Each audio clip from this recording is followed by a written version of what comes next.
Doctor Baba Saheb Ambedkar ಅವರ ದಿನವಾಗಿರ್ತಕ್ಕಂಥ April 14ರಂದು ಭೀಮನಡಿಗೆ ಶೀಘ್ರ ನೇಮಕಾತಿ ಕಡೆಗೆ ಅಂತಕ್ಕಂಥ ಒಂದು ಬೃಹತ್ ಪ್ರತಿಭಟನಾ ಪಾದಯಾತ್ರೆಯನ್ನ ಮಾಡ್ತೀವಿ ಅಂತ ಪತ್ರಿಕಾ ಹೇಳಿಕೆಯನ್ನು ಕೊಟ್ಟಿದ್ವಿ. ಅದೇ ರೀತಿ ಅನುಮತಿಗಾಗಿ ಪೊಲೀಸ್ ಬಂದೋಬಸ್ತಿಗಾಗಿ ನಾವು ಪೊಲೀಸ್ ಇಲಾಖೆಗೆ ಮನವಿಯನ್ನು ಕೊಟ್ಟಿದ್ದೀವಿ.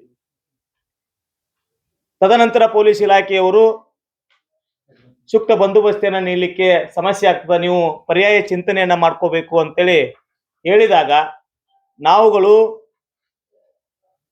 ಜಯನಗರ ವೃತ್ತದಲ್ಲಿ ಒಂದು ಶಾರದಾ ಸ್ಕೂಲ್ ಹೋಗೋ ರೋಡಲ್ಲಿ ಬಹಳ ಒಳಗಡೆ ರಸ್ತೆ ಇರೋದ್ರಿಂದ ಅಲ್ಲಿ ಡಾಕ್ಟರ್ ಬಾಬಾ ಸಾಹೇಬ್ ಅಂಬೇಡ್ಕರ್ ಅವರ ಜಯಂತಿಯನ್ನ ಮಾಡಿ ತದನಂತರ ಶಾಂತ ರೀತಿಯಿಂದ ಧರಣಿ ಸತ್ಯಾಗ್ರಹವನ್ನ ಮಾಡಬೇಕು ಅಂತಕ್ಕಂಥ ವಿಚಾರಕ್ಕೆ ಬಂದಿವಿ. ಅದನ್ನ ಮಾನ್ಯ ಪೊಲೀಸ್ ಇಲಾಖೆಗೂ ಸಹಿತ ನಾವು ತಿಳಿಸಿದ್ದೀವಿ. ಕಾರಣ ಏನು ಅಂತಂದ್ರೆ ವಿದ್ಯಾರ್ಥಿಗಳ ಮನಸ್ಥಿತಿಯನ್ನ ಅಥವಾ ನಮ್ಮ ಮುಖಂಡರ ಮನಸ್ಥಿತಿ ಏನಾಗಿದೆ ಅಂತಂದ್ರೆ, ಒಂದು ದೊಡ್ಡ ಮಟ್ಟದ ಪ್ರತಿಭಟನೆಗಳು ಈಗಾಗಲೇ ಸಾಕಷ್ಟು ಮಾಡಿದ್ದೀವಿ, ಸರ್ಕಾರಕ್ಕೆ ಮನವಿಯನ್ನ ಕೊಟ್ಟಿದ್ದೀವಿ. ಆದ್ರೆ ಈ ಸಲ ನಾವು ಧರಣಿ ಸತ್ಯಾಗ್ರಹಕ್ಕೆ ಯಾಕೆ ಮಾಡಬೇಕು ಅಂತಂದ್ರೆ, ನಮ್ಗೆ ರೈತ ಚಳವಳಿಯನ್ನ ಮಾದರಿಯಾಗಿ ಇಟ್ಕೊಂಡು ಮಾಡಬೇಕಾಗಿದೆ.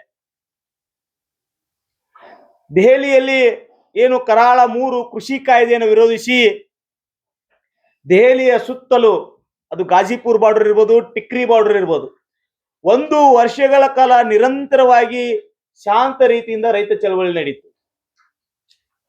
ಅವಾಗ ಬಹಳಷ್ಟು ಜನ ಹೇಳ್ತಾ ಇದ್ರು, ಏನೇ ಮಾಡಿದ್ರು ಬಹುಮತ ಹೊಂದಿರತಕ್ಕಂಥ ಸರ್ಕಾರ, ಕೇಂದ್ರ ಸರ್ಕಾರ ಕಾಯ್ದೆಗಳನ್ನ ಜಾರಿಗೆ ತಂದೇ ತರ್ತದೆ ಅಂತೇಳಿ ರೈತ ಹೋರಾಟವನ್ನು ಅಲಕ್ಷ್ಯ ಮಾಡಿದ್ರು. 2021ರಲ್ಲಿ ನಡೆದಿರ್ತಕ್ಕಂಥ ಹೋರಾಟ ಅವಾಗ ಏನಿತ್ತು ಅಂತಂದ್ರೆ, ಕರೋನಾ ಅಂತ ಕಾಲಘಟ್ಟದಲ್ಲಿಯೂ ಸಹಿತ ಬೃಹತ್ ಪ್ರಮಾಣದ ಅಂತಾರಾಷ್ಟ್ರೀಯ ಮಟ್ಟದಲ್ಲಿ ಸುದ್ದಿ ಆಯಿತು. ಅಂತ ಒಂದು ಚಳವಳಿ ನಮಗೆ ಮಾದರಿಯಾಗಿದೆ. ಅದೇ ರೀತಿಯಾಗಿ ಇತ್ತೀಚೆಗೆ 6 ತಿಂಗಳಿಂದ ಗುರ್ಲಾಪುರದಲ್ಲಿ ನಡೆದಿರ್ತಕ್ಕಂಥ ರೈತ ಚಳವಳಿ, ಆ ಗುರ್ಲಾಪುರದಲ್ಲಿ 9 ದಿನಗಳ ಕಾಲ ನಡೀತು. ಬಹಳ ಶಾಂತ ರೀತಿಯಿಂದ ನಡೆದಿರ್ತಕ್ಕಂಥ ಚಳವಳಿಗೆ ಇಡೀ ಸರ್ಕಾರವೇ, ಇಡೀ ಕ್ಯಾಬಿನೆಟ್ನ ಮಂತ್ರಿಗಳು ಹೋಗಿ ರೈತರ ಮನವೊಲಿಕೆ ಈ ಸಲ 300 ರೂಪಾಯಿನ ಹೆಚ್ಚಿಗೆ ಕೊಟ್ಟರು. ಅದೇ ರೀತಿ ನಾವು ಶಾಂತ ರೀತಿಯಿಂದ ಒಂದು ಸ್ಥಳದಲ್ಲಿ ಕೂತ್ಕೊಂಡು ಸರ್ಕಾರದ ಮೇಲೆ ಒತ್ತಡ ಹಾಕಬೇಕು. ವಿದ್ಯಾಕಾಶಿ ಸಾಕಷ್ಟು ಇಡೀ ನಮ್ಮ ಉತ್ತರ ಕರ್ನಾಟಕ ಎಲ್ಲಾ ಭಾಗದಲ್ಲಿ ಆಯ್ತು, ದಕ್ಷಿಣ ಕರ್ನಾಟಕದ ವಿದ್ಯಾರ್ಥಿಗಳು ಸಹಿತ ಇಲ್ಲಿ ಇರೋದ್ರಿಂದ ನಾವು ಕನಿಷ್ಠ ಸಂಖ್ಯೆಯಲ್ಲಿ ಕೂತ್ಕೊಂಡು ಪ್ರತಿನಿತ್ಯ ನಾವು ಶಾಂತ ರೀತಿಯಾಗಿ ನಮಗಾಗಿರ್ತಕ್ಕಂಥ ಅನ್ಯಾಯಗಳನ್ನ ಸರ್ಕಾರ ಮುಂದೆ ಹೇಳ್ತಾ ನಿಮಗೆ ಕ್ಯಾಬಿನೆಟ್ ಮಾಡ್ಲಿಕ್ಕೆ ಎಷ್ಟು ಸಮಯಾವಕಾಶ ಬೇಕು, ಅಧಿಸೂಚನೆ 56,000 ಅಧಿಸೂಚನೆಗೊಳ್ಳಿಕ್ಕೆ ಎಷ್ಟು ಸಮಯಾವಕಾಶ ಬೇಕು, ನೀವು ಮಾಡ್ಕೊಂಡ್ ಬನ್ನಿ ನಮ್ತೇಕಂತೆ, ನಾವು ಯಾಕೆ ಶಾಂತ ರೀತಿಯಿಂದ ಕುಂದ್ರಬಾರ್ದು ಅಂತೇಳಿ ಬಹಳಷ್ಟು ಸ್ಪರ್ಧಾಕಾಂಕ್ಷಿಗಳು, ವಿದ್ಯಾರ್ಥಿ ಮುಖಂಡರು ಹೇಳಿದ್ರಿಂದ ನಾವು ಶಾಂತ ರೀತಿಯಿಂದ ಅಂಬೇಡ್ಕರ್ ಅವರ ಜನ್ಮದಿನದ ಅಂಗವಾಗಿ ಅದನ್ನು ಪ್ರಾರಂಭ ಮಾಡಿ ನಾವು ಶಾಂತ ರೀತಿಯಿಂದ ಕೂತ್ಕೋಬೇಕಂತ ನಿರ್ಧಾರವನ್ನ ಮಾಡಿದ್ದೇವೆ. ಈಗಾಗಲೇ ನಾವು ಅದಕ್ಕೆ ಪೊಲೀಸ್ ಇಲಾಖೆಗೆ ನಾವು ಮನವಿಯನ್ನ ಕೊಟ್ಟಿದ್ದೀವಿ. ಅವರಿಗೆ ಈ ಒಂದು ಪತ್ರಿಕಾಗೋಷ್ಠಿ ಮುಗಿದ ನಂತರ ನಾವು ಮತ್ತೆ ನಮ್ಮ ರೈತ ಮುಖಂಡರನ್ನು ಕರೆದುಕೊಂಡು ಸನ್ಮಾನ್ಯ ಕಮಿಷನರ್ ಅವರನ್ನ ಭೇಟಿಯಾಗಿ ನಮಗೂ ಸ್ಥಳಾವಕಾಶವನ್ನ ಕೊಡ್ರಿ ಅಂತೇಳಿ ನಾವು ಮನವಿಯನ್ನು ಮಾಡೋರಿದ್ದೀವಿ. ಇನ್ನೊಂದು ಸರ್ಕಾರಕ್ಕೆ ನಾನು ಮನವಿ ಮಾಡ್ತಾ ಇದ್ದೀನಿ, ಸರ್ಕಾರ ಪೊಲೀಸ್ ಇಲಾಖೆಯನ್ನು ಇಟ್ಕೊಂಡು ಹೋರಾಟಗಳನ್ನ ಹತ್ತಿಕ್ಕುವಂತ ಕೆಲಸ ಮಾಡ್ತಾ ಇದೆ. ಆದ್ರೆ ನಾವು ಸಹಿತ ಅಷ್ಟೇ ದೃಢವಾದ ನಿರ್ಧಾರ ಮಾಡಿದ್ದೀವಿ, ಪೊಲೀಸ್ ಲಾಠಿ ಏಟಿಗೂ ಸಹಿತ, ಪೊಲೀಸಿನ ಬೂಟಿನ ಏಟಿಗೂ ಸಹಿತ ನಾವು ಅಂಜೋದಿಲ್ಲ. ಏನು ದೇಶದಲ್ಲಿ ರೈತ ಚಳವಳಿಗೆ ಬಂದೋಬಸ್ತಿಯನ್ನು ಕೇಳಿರ್ತಕ್ಕಂಥ ಸಂದರ್ಭ ಯಾರು ಪರ್ಮಿಷನ್ ಕೊಟ್ಟಿಲ್ಲ, ಸುಪ್ರೀಂ ಕೋರ್ಟ್ಗೆ ಹೋದ್ರು. ಇಲ್ಲಿ ನಮ್ಗೆ ಡೆಲ್ಲಿಗೆ ಬರ್ಬೇಕಾದ್ರೆ ಬಹಳ ತೊಂದರೆ ಆಗ್ತಾ ಇದೆ, ನಮ್ಮ ನಾಡಿನಲ್ಲಿ ತೊಂದರೆ ಆಗ್ತದೆ, ಈ ಚಳವಳಿಯನ್ನ ಡಿಸ್ಪಸ್ ಮಾಡಿಸ್ಬೇಕು, ನಾವು ಇದನ್ನ ಮಾಡ್ತೀವಿ ಅಂತೇಳಿ ಸುಪ್ರೀಂ ಕೋರ್ಟ್ಗೆ ಹೋಗಿ ಅರ್ಜಿ ಹಾಕೊಂಡಿರ್ತಕ್ಕಂಥ ಉದಾಹರಣೆಗಳಿದಾವೆ. ಆದ್ರೆ ನಾವುಗಳು ಸಹಿತ ಶಾಂತ ರೀತಿಯಿಂದ ಮಾಡ್ತೀವಿ ಅಂತಕ್ಕಂಥದ್ದು. ಇನ್ನೊಂದು ಸನ್ಮಾನ್ಯ ನಾನು ರಾಹುಲ್ ಗಾಂಧಿ ಅವರಲ್ಲಿ ವಿನಂತಿ ಮಾಡ್ತೀನಿ, ಏನು ಅಂತಂದ್ರೆ ರಾಷ್ಟ್ರ ಮಟ್ಟದಲ್ಲಿ ಸನ್ಮಾನ್ಯ ರಾಹುಲ್ ಗಾಂಧಿ ಅವರು ಸಂವಿಧಾನ ಅಪಾಯದಲ್ಲಿದೆ ಅಂತಕ್ಕಂಥದ್ದನ್ನ ಪಾರ್ಲಿಮೆಂಟ್ ನಲ್ಲಿ ಹೇಳ್ತಾರೆ, ಸಾಕಷ್ಟು ವಿಚಾರಗಳಲ್ಲೂ ಹೇಳ್ತಾರೆ. ಆದ್ರೆ ಸನ್ಮಾನ್ಯ ರಾಹುಲ್ ಗಾಂಧಿ ಅವರೇ, ನಿಮ್ದೇ ಪಕ್ಷ ರಾಜ್ಯದಲ್ಲಿ ಅಧಿಕಾರದಲ್ಲಿದೆ, ಇಲ್ಲಿ ಒಂದು ಶಾಂತ ರೀತಿಯಿಂದ ಧರಣಿ ಸತ್ಯಾಗ್ರಹವನ್ನ ಮಾಡ್ತೀವಿ ಅಂತ ಹೇಳಿದ್ರು ಸಹಿತ ನಮಗೆ ಯಾವುದೇ ರೀತಿ ಬಂದೋಬಸ್ತಿಯನ್ನು ಕೊಡ್ಲಿಕ್ಕೆ ಆಗ್ತಾ ಇಲ್ಲ. ಹಾಗಾಗಿ ಇಲ್ಲಿ ಸಂವಿಧಾನ ಅಪಾಯದಲ್ಲಿ ಇಲ್ವಾ ಅಂತಕ್ಕಂಥ ಪ್ರಶ್ನೆ ಉದ್ಭವ ಆಗ್ತದೆ.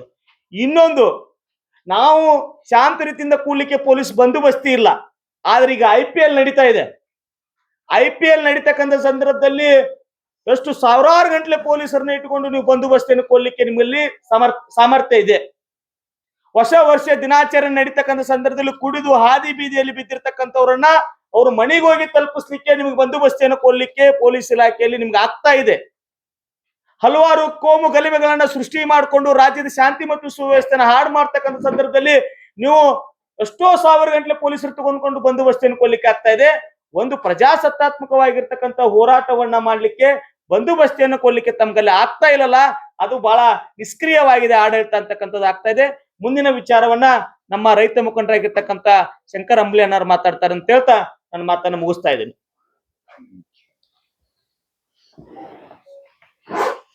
ಎಲ್ಲರಿಗೂ ನಮಸ್ಕಾರ. ಇವತ್ತು ರಾಜ್ಯದಲ್ಲಿ ದೇಶದಲ್ಲಿ ಪ್ರಜಾಪ್ರಭುತ್ವ ವ್ಯವಸ್ಥೆಯ ಅಡಿಯಲ್ಲಿ ಸರ್ಕಾರಗಳು ಸಂವಿಧಾನದ ಅಡಿಯೊಳಗೆ ತಮ್ಮ ಕಾರ್ಯವನ್ನು ನಿರ್ವಹಿಸ್ತಕ್ಕಂಥ ಸಂದರ್ಭದಲ್ಲಿ ಯಾವತ್ತೂ ಕೂಡ ಹಿಂದೆ ಬೀಳಬಾರ್ದು ಅನ್ನೋದನ್ನು ಹೇಳ್ತೇವೆ. ಈ ರೀತಿಯೊಳಗೆ ನಾಡಿನೊಳಗೆ ನಿರಂತರವಾಗಿ ಹೋರಾಟವನ್ನ ಇಟ್ಕೊಂಡು ಹೋಗುವಂಥದ್ದು ಯಾವುದೇ ಸರ್ಕಾರಕ್ಕೆ ಶೋಭೆ ತರುವಂಥದ್ದಲ್ಲ. ಸೂಕ್ತ ಸಮಯದೊಳಗೆ ಏನಿವತ್ತ ನಾಗರಿಕರು ಹಾಗೂ ಉದ್ಯೋಗಾಕಾಂಕ್ಷಿಗಳು ರೈತರ ಬೇಡಿಕೆ ಇರ್ತಾವ, ಆ ಸಂದರ್ಭದಲ್ಲಿ ಸರ್ಕಾರಗಳು ಕರೆದು ಅವ್ರ ಜೊತೆ ಒಂದು ಚರ್ಚೆ ಮಾಡಿ ಆ ಇರ್ತಕ್ಕಂಥ ಬೇಡಿಕೆಗಳನ್ನ ಸೂಕ್ತ ಅವಧಿಗಳಿಗೆ ಮನ್ನಿಸಿ ಅವನ್ನ ಜಾರಿಗೆ ತರುವಂತ ವ್ಯವಸ್ಥೆಯನ್ನು ಮಾಡ್ಬೇಕು. ಇವತ್ತು KPSC ಒಳಗೆ ಈಗಾಗಲೇ ಹೇಳಿದಂಗೆ KPSC ಒಳಗೆ ನಡೆದಿರ್ತಕ್ಕಂಥ ಭ್ರಷ್ಟಾಚಾರದ ತನಿಖೆ ಇರ್ಬೋದು, ಉದ್ಯೋಗಾಕಾಂಕ್ಷಿಗಳಿಗೆ ಖಾಲಿ ಇರ್ತಕ್ಕಂಥ ಹುದ್ದೆಗಳನ್ನ ಭರ್ತಿ ಮಾಡುವ ಹಂತದಲ್ಲಿ ಸರ್ಕಾರ ಏನು ತಾವು ಹೇಳಿಕೆಗಳನ್ನು ಕೊಟ್ಕೊಂಡು ಬಂದಿರಿ, ಯಾವುದೇ ಹಂತದಲ್ಲಿ ಮುಂದುವರೆದು ಅದು ಆಯ್ಕೆಗಳು ನಡೆದಿಲ್ಲ ಇಲ್ಲಿವರೆಗೆ. ಈ ವಿಳಂಬ ಧೋರಣೆಯನ್ನು ಬೀಸು ಧ್ವನಿಯನ್ನು ತಪ್ಪಿಸ್ಕೊಂಡ್ರೆ ಸಾಕು ಅಂತೇಳಿ ಸರ್ಕಾರಗಳು ಹೇಳಿಕೆಯನ್ನು ಕೊಡ್ತಾ ತಮ್ಮ ಅಧಿಕಾರದ ಅವಧಿಯನ್ನು ದಾಟಿ ಹಾಕುವಂತ ಕೆಲಸ ಮಾಡುವಂತದ್ದು ಸರಿಯಾದ ಕ್ರಮ ಅಲ್ಲ. ಬರ್ತಕ್ಕಂಥ ನಾಳೆ ಏನ್ ಅಂಬೇಡ್ಕರ್ ಜಯಂತಿ ಐತಿ, ನಾವು ಇವ್ರ ಜೊತೆ ಹೇಳಿದ್ವಿ. ಅಂಬೇಡ್ಕರ್ ಅವರು ಈ ದೇಶಕ್ಕೆ ಒಂದು ಸಂವಿಧಾನವನ್ನು ನೀಡಿರ್ತಕ್ಕಂಥ ಅಂಬೇಡ್ಕರ್ ಜಯಂತಿಯನ್ನ ಬಹಳ ವಿಶಿಷ್ಟವಾಗಿ ಆಚರಣೆ ಮಾಡೋದ್ರ ಮೂಲಕ ಅವರು ಹಾಕಿ ಕೊಟ್ಟಂತ ಮಾರ್ಗದರ್ಶನ ಒಂದು ಜಾಗೃತಿ ಅಭಿಯಾನವಾಗಿ ನಾಳೆ ಎಲ್ಲ ಉದ್ಯೋಗಾಕಾಂಕ್ಷಿಗಳಿಗೆ ಆ ಕಾರ್ಯಕ್ರಮ ನಡೆಸುವ ಮೂಲಕ ಸಂವಿಧಾನವನ್ನ ರಕ್ಷಣೆ ಜವಾಬ್ದಾರಿ ಹೊತ್ತಿರ್ತಕ್ಕಂಥ ಸರ್ಕಾರಗಳು ಆ ಸಂವಿಧಾನಾತ್ಮಕ ಜವಾಬ್ದಾರಿಯನ್ನು ನಡ್ಕೊಳ್ರಿ ಅನ್ನುವಂತ ಒತ್ತಾಯ ಪಡಿಸುವಂತ ಒಂದು ಹೋರಾಟದ ಪ್ರಕ್ರಿಯೆ ಮುಂದಾಗ್ತಾ ಇದ್ದೇವೆ. ಇಲ್ಲಿ ಇಷ್ಟೊತ್ತಿನವರೆಗೆ ಅವ್ರು ಏನ್ ಹೇಳಿದ್ರು, ಈ ಹೋರಾಟಗಳನ್ನ ಹತ್ತಿಕ್ಲಿಕ್ಕೆ ಯಾವುದೇ ಸರ್ಕಾರ ತಮ್ಮಲ್ಲಿರ್ತಕ್ಕಂಥ ಪೊಲೀಸ್ ಶಕ್ತಿಯನ್ನು ಬಳಸ್ಕೊಂಡು ಇದನ್ನ ಹತ್ತಿಕ್ಕುವಂತ ಕೆಲಸವನ್ನು ಮಾಡಬಾರ್ದು. ಮಾಡಿದ್ದ ಕರೆ ಆದ್ರೆ ಮುಂದಿನ ದಿನದೊಳಗ ಈ ರಾಜ್ಯದಲ್ಲಿರ್ತಕ್ಕಂಥ ಎಲ್ಲಾ ರೈತ ಸಂಘಟನೆಗಳು ಈ ಉದ್ಯೋಗಾಕಾಂಕ್ಷಿಗಳ ಪರವಾಗಿ, ಈ ರೈತರ ಮಕ್ಕಳ ಸಲುವಾಗಿ ಸಂಪೂರ್ಣವಾಗಿ ನಾವೇ ಪೀಡಿಗಿಳಿಯುವಂತ ಪರಿಸ್ಥಿತಿ ಬರ್ತೈತಿ. ಅವತ್ತು ನೀವು ಈ ಒಂದು ಪರಿಸ್ಥಿತಿಯನ್ನು ಎದುರಿಸಲಿಕ್ಕೆ ನಿಮ್ಗೆ ಸಾಧ್ಯ ಆಗೋದಿಲ್ಲ. ಯಾಕಂದ್ರ ಇವತ್ತು ಏನೆಲ್ಲ ನೀವು ಬೇಕಾಬಿಟ್ಟಿಯಾಗಿ ಕೆಲಸ ಮಾಡ್ಕೊಂಡು ಹೊಂಟಿರಿ, ಇವತ್ತು ಯಾವ್ಯಾವ್ದಕ್ಕೂ ಭದ್ರತೆಯನ್ನು ಕೊಡ್ತೀರಿ, ರಾಜಕಾರಣಿಗಳು ಕಾಯ್ಲಿಕ್ಕೆ ತಾವು ಪೊಲೀಸ್ ಸಿಬ್ಬಂದಿಯನ್ನು ಬಳಸ್ಕೊಂತೀರಿ, ರಾಜಕೀಯ ಪ್ರಚಾರದ ಕಾರ್ಯಕ್ರಮಗಳಿಗೆ ಸಿಕ್ಕಾಪಟ್ಟಿಯಲ್ಲಿ ಅಹಿತಕರ ಘಟನೆಗಳಾದ್ರೂ ಕೂಡ ಅವಕ್ಕೆ ಭದ್ರತೆ ಸರಿಯಾಗಿ ಭದ್ರತೆ ಕೊಡಕ್ಕಾಗುದಿಲ್ಲ. ಇದೀಗ ಹೇಳಿದಂತೆ IPL ಮಾಡ್ತೀರಿ, ಮೋಜು ಮಸ್ತಿಗಳಿಗೆ ತಾವು ಸರ್ಕಾರಿ ವ್ಯವಸ್ಥೆಯನ್ನು ಬಳಕೆ ಮಾಡ್ಕೊಂತೀರಿ. ಆದ್ರೆ ಉದ್ಯೋಗಾಕಾಂಕ್ಷಿಗಳು ತಮ್ಮ ಕಾನೂನುಬದ್ಧ ಹೋರಾಟಕ್ಕೆ ಒಂದು ರಕ್ಷಣೆ ಕೊಡಕ್ಕ ಅಕ್ಕತಿ ಇಲ್ಲ ಅನ್ನುವಂಥದ್ದು ಹೇಳಕ್ಕಾಗವಲ್ದು. ಯಾಕೆ ನೀವು ಯಾವ ರಾಜಕೀಯ ಶಕ್ತಿಯಿಂದ ನೀವು ಇದನ್ನ ಹಿನ್ನಡೆ ಮಾಡ್ಲಿಕ್ಕತ್ತೀರಿ? ಯಾರ ಒಂದು ಮಾರ್ಗದರ್ಶನದಲ್ಲಿ ನೀವು ಇದಕ್ಕೆ ಹೋರಾಟಕ್ಕೆ ಅನುಮತಿ ಕೊಡ್ತಾ ಇಲ್ಲ? ಪ್ರಜಾಪ್ರಭುತ್ವ ವ್ಯವಸ್ಥೆಯೊಳಗ ಇವತ್ತು ಈ ದೇಶಕ್ಕೆ ಸ್ವಾತಂತ್ರ್ಯ ಸಿಕ್ಕಿರೋದು ಹೋರಾಟದಿಂದ. ಇಡೀ ದೇಶದೊಳಗೆ ಯಾವುದೇ ಒಂದು ಪ್ರಾಮಾಣಿಕ ಹೋರಾಟಕ್ಕೆ ತಾವು ಬೆಲೆ ಕೊಡ್ಬೇಕು, ಅದಕ್ಕೆ ಸೂಕ್ತ ರಕ್ಷಣೆಯನ್ನು ಕೊಡ್ಬೇಕು. ಆ ಜವಾಬ್ದಾರಿಯಿಂದ ತಾವು ಹಿಂದುಳಿಬಾರ್ದು. ಹಾಗೇನಾದ್ರೂ ಮಾಡಿದ್ದೆ ಕರೆ ಆದ್ರೆ ಪೊಲೀಸ್ ಇಲಾಖೆಯವರು ಇರ್ಬೋದು, ಅದರಿಂದ ಮುಂದೆ ಆಗ್ತಕ್ಕಂತ ಏನಾದ್ರೂ ಅವಘಡಗಳಾದ್ರೆ, ಆ ಕಪ್ಪು ಚುಕ್ಕಿಗಳು ಏನಾದ್ರೂ ನಡೆದದ್ದೇ ಕರೆ ಆದ್ರೆ ಅದಕ್ಕೆ ಸಂಪೂರ್ಣ ಹೊಣೆಗಾರರು ಜಿಲ್ಲಾ ಆಡಳಿತ, ಜಿಲ್ಲಾ ಪೊಲೀಸ್ ಇಲಾಖೆ, ರಾಜ್ಯ ಸರ್ಕಾರ ಹೊಣೆ ಬರ್ಬೇಕಾಗತ್ತೆ. ಆ ರೀತಿಯೊಳಗ ಅದಕ್ಕೆ ಅವಕಾಶ ಕೊಡಬೇಡ್ರಿ. ನಾಳೆ ಏನು ಉದ್ಯೋಗಾಕಾಂಕ್ಷಿಗಳ ಬೇಡಿಕೆಗಳದಾವು ಅದಕ್ಕೆ ಸರಿಯಾದ ಮಾರ್ಗದರ್ಶನ ಮಾಡ್ರಿ. ನೀವು ಕರ್ರಿ ಹೇಳ್ರಿ, ಈ ರೀತಿಯೊಳಗೆ ನೀವು ಮಾಡ್ರಿ, ಇಂತಲ್ಲಿ ಮಾಡ್ರಿ. ಆಮೇಲೆ ಯಾವ ರೀತಿ ತಾವು ಅದಕ್ಕೆ ಸೂಕ್ತ ಭದ್ರತೆಯನ್ನು ಕೊಡ್ಬೇಕಾಯ್ತು, ಕೆಲವು ನಿಯಮಗಳನ್ನ ಹಾಕಿಕೊಡ್ರಿ. ಇಲ್ಲಿ ಯಾರು ಕೂಡ ಈ ದೇಶದ ಯಾರು ಇಲ್ಲಿ ಇದನ್ನ ಬರೀ ದಂಗೆ ಮಾಡ್ಬೇಕು, ಅಹಿತಕರ ಘಟನೆ ಮಾಡ್ಬೇಕು, ಇಲ್ಲಿಗಲ್ ಆಕ್ಟಿವಿಟೀಸ್ ಮಾಡ್ಬೇಕಂತ ಬಂದಿಲ್ಲ. ಕಾನೂನಾತ್ಮಕವಾಗಿ ನಮ್ಮ ಹಕ್ಕುಗಳನ್ನು ಕೇಳಲಿಕ್ಕೆ ನಡೆಯುವಂತ ಹೋರಾಟಕ್ಕೆ ಸೂಕ್ತ ಒಂದು ರಕ್ಷಣೆಯನ್ನು ಕೊಡ್ಬೇಕಂತೇಳಿ ನಾನು ಇವತ್ತ ಇಡೀ ನಾಡಿನ ರೈತರ ಪರವಾಗಿ ಸರ್ಕಾರಕ್ಕೆ, ಈ ಧಾರವಾಡದ police commissioner, Hubballi Dharwad police commissioner ಕೂಡ ಒತ್ತಾಯಪಡಿಸ್ತೇನೆ. ನಾನು ಶಂಕರ್ ಅಂಬ್ಲಿ, ಕರ್ನಾಟಕ ರೈತ ಸೇನೆ ರಾಜ್ಯಾಧ್ಯಕ್ಷ. ರೈತ ಮುಖಂಡರು ಮತ್ತೆ ರಾಜ್ಯ ಸಂಚಾಲಕರಾಗಿರ್ತಕ್ಕಂಥ ಯಲ್ಲಪ್ಪ ಹೆಗಡೆ ಅವರು ಕೂಡ ಮಾತಾಡಿದ್ರು. ಒಂದು ಸ್ಪಷ್ಟತೆಯನ್ನ ಕೊಡ್ಲಿಕ್ಕೆ ಇಷ್ಟಪಡ್ತೀನಿ. ನಾವು ನಾಳೆ ಬಾಬಾ ಸಾಹೇಬ್ ಅಂಬೇಡ್ಕರ್ ಜಯಂತಿಯ ಪ್ರಯುಕ್ತ ನಾವು ಭೀಮನಡಿಗೆ ಶೀಘ್ರ ನೇಮಕಾತಿ ಕಡೆಗೆ ಅಂತಕ್ಕಂತ ಒಂದು ಧರಣಿ ಸತ್ಯಾಗ್ರಹವನ್ನ ನಾವು ಇಟ್ಕೊಂಡಿದೀವಿ. ಅಂಬೇಡ್ಕರ್ ಹೇಳಿದಂಗೆ ನಾವು ಈಗ ಶಿಕ್ಷಣ ಸಂಘಟನೆ ಹೋರಾಟ, ಈಗ ನಾವು ಶಿಕ್ಷಣವನ್ನ ಕಲ್ತಿದೀವಿ, ಸಂಘಟಿತರಾಗಿದ್ದೀವಿ, ಹೋರಾಟ ನಮ್ದು ಕೊನೆಯ ದಾರಿ.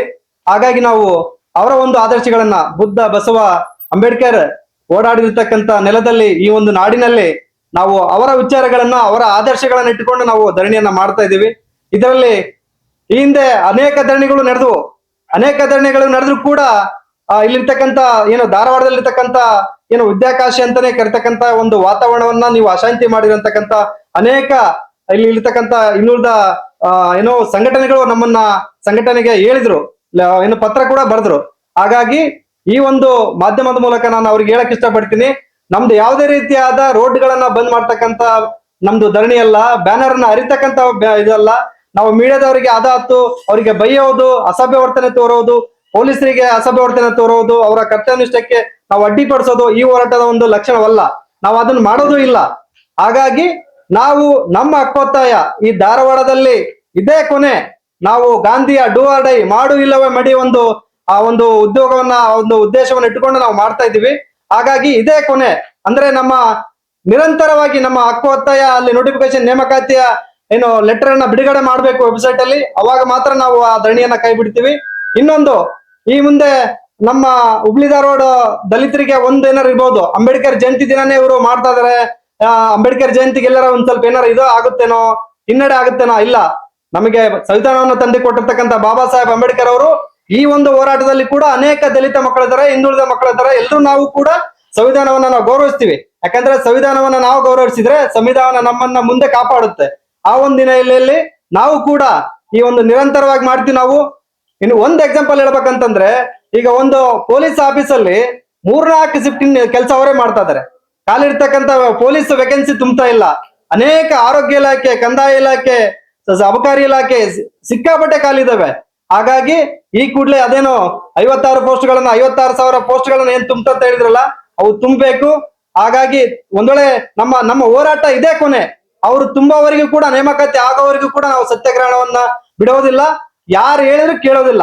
ಇವನ್ ನಮಗೆ ನಮ್ಮ ಸಂವಿಧಾನ ಇದೆ, ನಾವು ಶಾಂತತೆಯನ್ನ ಕಾಪಾಡ್ಕೊಂತೀವಿ, ಕಾನೂನನ್ನ ಕೈಗೆ ತಗೊಳ್ಳಲ್ಲ ಅಂತಕ್ಕಂತ ಒಂದು ಆಗ್ರಹವನ್ನ ಇಲ್ಲಿ ವ್ಯಕ್ತಪಡಿಸ್ತೇನೆ.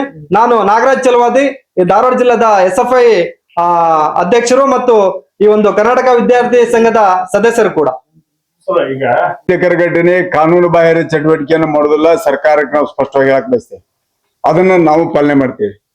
ಅದ್ರ ಜೊತೆಗೆ ಏನಾದ್ರು ಪೊಲೀಸರು ಏನಾರು ಐತಿಹಾಸಿಕ ಘಟನೆಗೆ ಉತ್ತೇಜನ ಕೊಟ್ಟು ಅವ್ರು ಏನಾರು ಮಾಡಕ್ ಪ್ರಯತ್ನ ಪಟ್ರ ನಾವು ಅವ್ರ ಮೇಲೆ ಕಾನೂನು ಕ್ರಮಕ್ಕೆ ನಾವು ಮುಂದಾಗಬೇಕಾಗತ್ತೆ. ಕಾನೂನು ಒಬ್ಬರಿಗೆ ಇಲ್ಲ ಈ ದೇಶದೊಳಗ. ಕಾನೂನು ನಮಗೂ ಇದೆ, ಅವ್ರಿಗೂ ಇದೆ, ಎಲ್ಲರಿಗೂ ಇದೆ.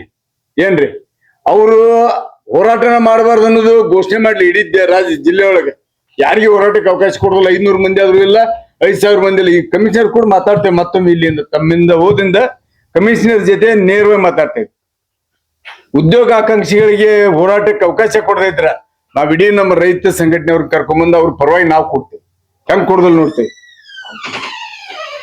ಪ್ರಜಾಪ್ರಭುತ್ವ ಯಾಕೆ ಇರ್ಬೇಕು ಈ ದೇಶದ? ಮತ್ತೆ ಅಲ್ಲ, ಪೊಲಿಟಿಕಲ್ ರ್ಯಾಲಿ ಮಾಡೋದಕ್ಕೆ ಅವಕಾಶ ಇದೆ, ಬೇರೆ IPL ಟಿಕೆಟ್ ಮತ್ತೊಂದು ಅದಕ್ಕೆ ಇದಕ್ಕೆ ವೀಕ್ಷಣೆ ಮಾಡೋದಕ್ಕೆಲ್ಲ ಅವಕಾಶ ಇದೆ. ಆದ್ರೆ ನಾವು ಒಂದು ನ್ಯಾಯವಾಗಿರ್ತಕ್ಕಂತ ಬೇಡಿಕೆಯನ್ನ ಸರ್ಕಾರಕ್ಕೆ ಮನವಿ ಮಾಡೋದಕ್ಕೆ ಬಂದಾಗ ಮಾತ್ರ ಇವರಿಗೆ ಕಾನೂನು ತೊಡಕುಗಳು ಉಂಟಾಗುತ್ತೆ. ಯಾಕೆ?